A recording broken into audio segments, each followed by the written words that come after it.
This video is brought to you by MUBI, a curated streaming service that premieres a new film every day. What makes Freaks and Geeks so enduring? The 1999 show was unceremoniously canceled partway through its first season back in 2000, but after it was rerun on cable, it became a cult classic. And when it hit streaming, a mainstream classic. I'm so happy I think I'm gonna cry. The NBC executive who canceled the show has even apologized. Freaks and Geeks launched the careers of huge stars like Seth Rogen, Jason Segel, James Franco, Linda Cardellini, and Busy Phillips. It also established executive producer Judd Apatow as a major Hollywood force, and became a calling card for writer and creator Paul Feig, who went on to direct hits like Bridesmaids and Spy. So what is it about this show that makes it a classic? The story about geek-turned-freak Lindsay Weir and her just-plain-geek younger brother Sam, along with their very different cliques of friends, takes a clear-eyed, specific look at geek culture before it took over the mainstream. So, whose mom's gonna drive to the sci-fi convention on Saturday? As well as freak culture, which at that time had very rarely been explored on screen. And it does this without caricatures. It's remarkably balanced in its depictions of both its titular geeks and the rougher-edged burnouts that smart girl Lindsay is drawn to hanging out with after her grandmother dies.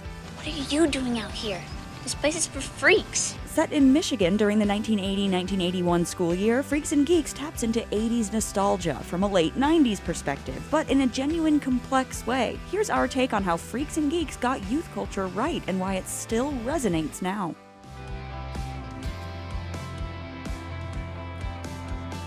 Freaks and Geeks also emphasized realism in its depictions of geek culture. Today, geek culture is basically mainstream. Comic book movies make $1 billion at the box office. Game of Thrones was one of the biggest TV shows of the last decade, but the 80s and 90s were a much more perilous time for nerds in pop culture. They were usually used as grotesque comic relief, like the nerds in Can't Hardly Wait. Wait, how come he gets to be Boba Fett? Really, it doesn't matter. All right, fine, you're Boba Fett, you're Grand Moff Tarkin. Even when they got to take center stage, like in comedies a la the 1980s Revenge of the Nerds films, it wasn't exactly a nuanced portrayal. Nerds wouldn't start to be mainstream protagonists until the 2000s, when movies like Spider-Man helped usher in an era of geek-friendly blockbusters. You're taller than you look. I hunch. In other words, Freaks and Geeks came out during a relatively geek-unfriendly time and depicted another relatively geek-unfriendly time, the early 80s, but the show still managed to portray its geek characters with nuance and dimension. We sit around and crack jokes and eat junk food all night while we're fighting dragons and saving princesses and stuff. It's pretty fun. To do this, the show pays a lot of attention to different types of geekdom and the different ways young people interact with popular culture. There are the usual references to major cultural events like Star Wars. You should handle Alan the same way Han Solo dealt with Jabba the Hutt. Avoid him. But Bill, Sam, and especially Neil are also comedy geeks. He hates these guys! The Jerk is the perfect movie. There isn't one scene in it that isn't hilarious. And in both the geek and freak circles, the show is ultra-specific about who listens to what kind of music, what it means to be fans of The Who, Led Zeppelin, Rush, or disco at this particular time. Hey, American Beauty. That is a great album, man. Unlike a movie like Revenge of the Nerds, Freaks and Geeks doesn't portray its geek characters as desperate and striving, with a single-minded focus on winning women like prizes. Maybe you should take her out on a date and do something that you want to do. But what if she doesn't want to do what I want to do? Even when Sam does achieve the unthinkable and starts going out with popular cheerleader Cindy Sanders, his triumph isn't depicted as a conquest. In fact, he soon breaks up with her because their relationship doesn't actually make either of them happy.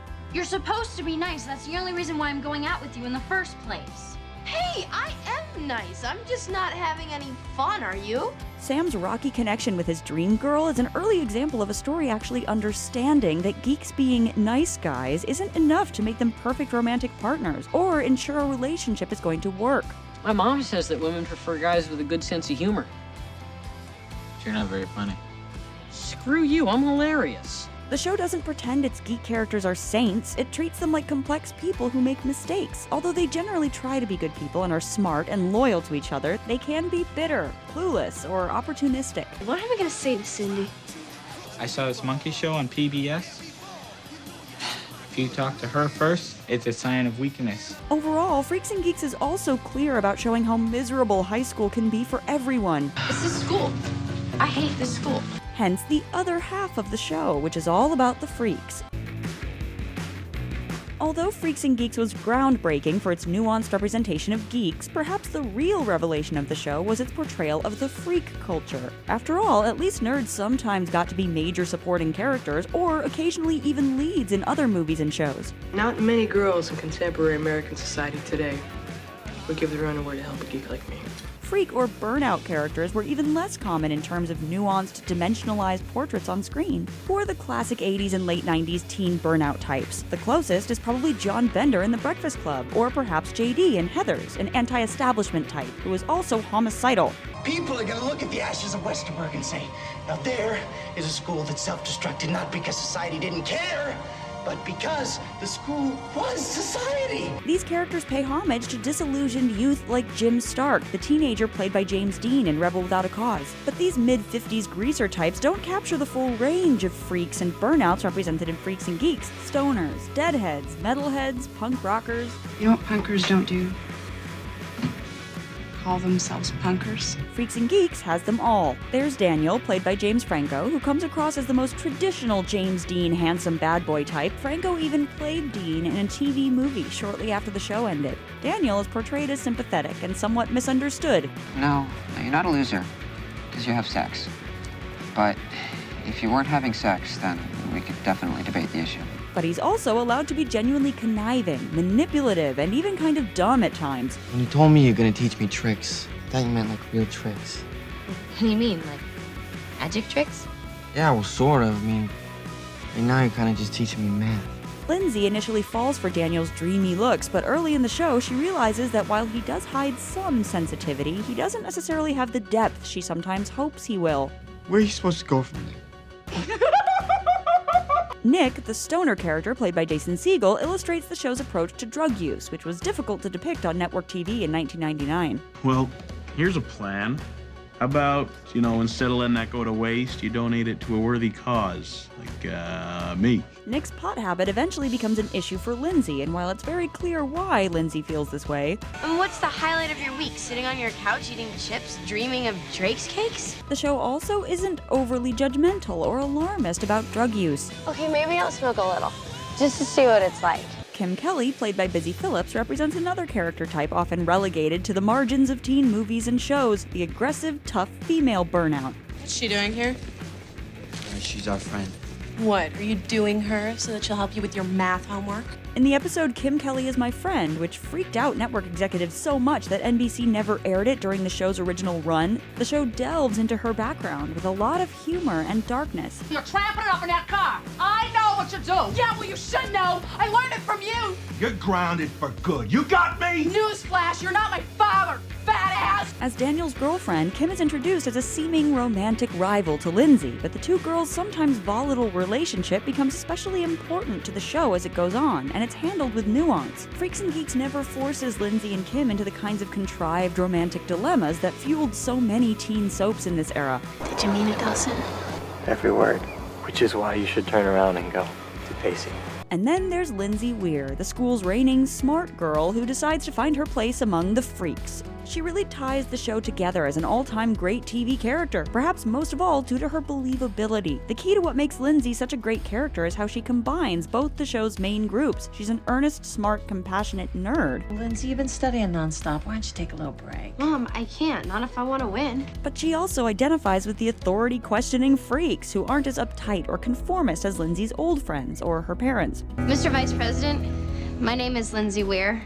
Why did your staff reject my question? Are you afraid of an open discourse with the students? She defies teen movie stereotypes of the 1980s, which often framed the concerns of young women as primarily romantic, and teen movie stereotypes of the 1990s, which tended to favor stories about popularity and social standings. And yet, just like the other characters on the show, Lindsay is not idealized beyond recognition into a cardboard role model. She can be naive, unsure of herself, and prone to making other people's problems worse by trying to butt in and solve them. I didn't break up the band, I just thought you guys should learn one song.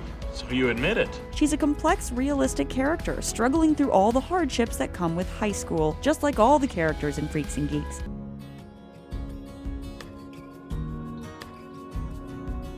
Freaks and Geeks premiered on September 25, 1999, and aired sporadically throughout that fall and early spring. It was canceled in part because of its erratic release schedule, which made it hard for fans to find the show and tune in. According to EP Judd Apatow, he and Paul Feig tried to create a website with that information, but NBC refused to let them advertise the address because they didn't want people to know the internet existed. That attitude goes to show how much was changing at the turn of the millennium. Freaks and Geeks came out during a cultural shift away from the Gen X-driven grunge and cynicism of the early to mid-90s, and towards a preppier, more pop-domist sensibility driven by the older members of the millennial generation. Pop culture was becoming glossy and polished, Nirvana imitators were out, the Backstreet Boys were in.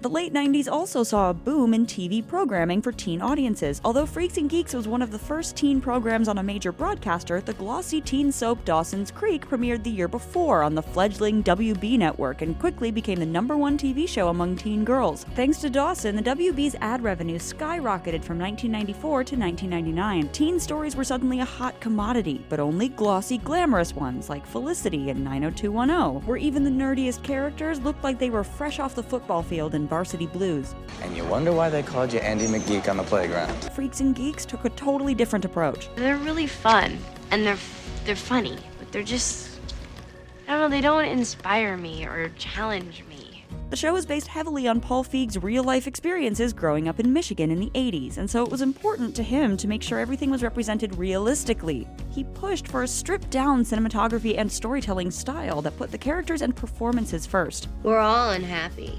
That's the thing about life, Millie. I'm not unhappy. Yes, you are. We all are. The show used a more muted color palette compared to the bright pop aesthetic of the 90s and emphasized accuracy in the production design. Feig even brought his old yearbooks to use as reference photos for the characters. Because of this emphasis on realism, Sam, Neil, Bill, and the younger geeks on the show were cast to look like real kids their age. They're not 19-year-olds playing 14, and none of them look like they could be modeling for Abercrombie. How old are you? 14. You can't be 14, midget.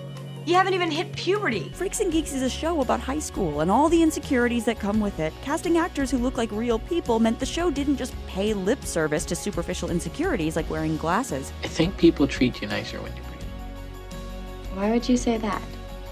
Because you're never nice to me.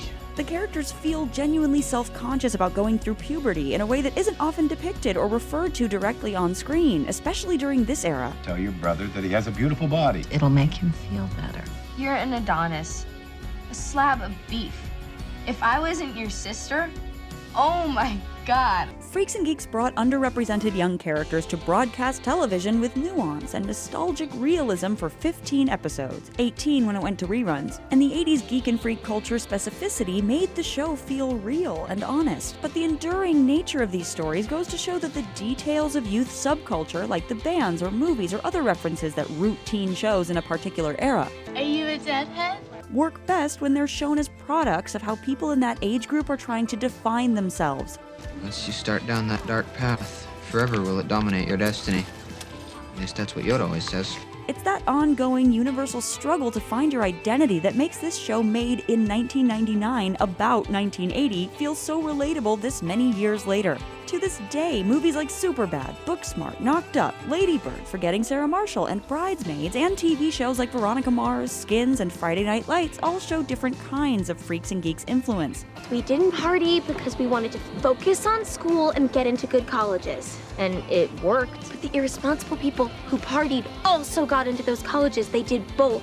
If there's anything about Freaks and Geeks that now feels genuinely nostalgic, it's not the retro 80s fashions or the references to cultural moments now long past. It's a universal, bittersweet nostalgia for the moments back in high school when you first started to figure out who you are. And that feeling will always be classic. New Dungeons & Dragons handbook, deities and demigods. We're gonna have fun Friday night. Thank you for watching The Take. Don't forget to subscribe and let us know what you're watching.